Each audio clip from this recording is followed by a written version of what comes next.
guys, ako nga si Chelly. Andito kami ngayon sa Marcos Highway. Kasama natin ating e-tambay. Ride experience tayo papuntang Marilaki. Hinaluan ko nga pala ito ng promotional ride because we have our brands with us. Kasama natin ng Team 1900 is ang spearhead natin yan, si James.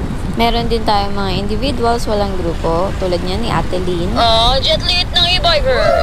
Ever since, fan ako ng All About Wheels. Pero ngayon kasama natin, syempre ang Segway E300 SE. Ang founder ng Team 1900 is, isa rin yan sa mga father figure ko nakakasama. Tanghali na pala kami kung nakaalis nito kasi wala nang Sea of Clouds. 9 kami nag-ride out. Mga ina-expect natin brands dito ay si Galaxy Charge, NXT, Segway, Eco Pro at yan si iMotor from EMI.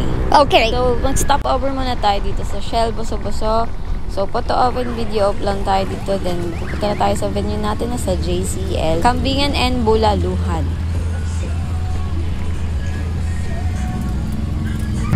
So, guys, e-tambay ride experience. So, ito na tayo. Dito na kami sa Boso-Boso, Shell, Antipolo. So, ito na yung mga kasama natin nag-ride. So, papunta na kami sa JCL maya-maya. So, photo off lang kami and video off. Kasi may mga brands tayong kasama and media. So, andun yung yellow.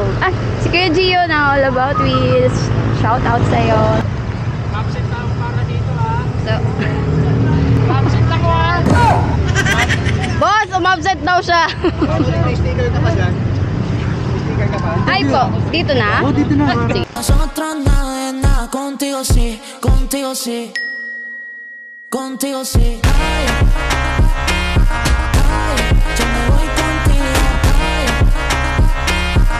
contigo sí, contigo sí. Okay, e-tambike facts. E-tambike started last 2022. Founded by me, the e-bike video creator, Chelly at iba pa. Gumawa ako ng sariling version ng mga electric bike, motorcycle, ng tambike. That's the e-tambike. Build the community to bring together all kinds of electric ride users, whether you're into one-wheel, stand-up, e-bike, e-motorcycle. My goal is to unite these different groups and help everyone understand the right and legal way to use it by focusing on pollution reduction and environment awareness, encouraging people to make the switch to electric options without hesitation, emphasizing that these vehicles are high quality and legal registered.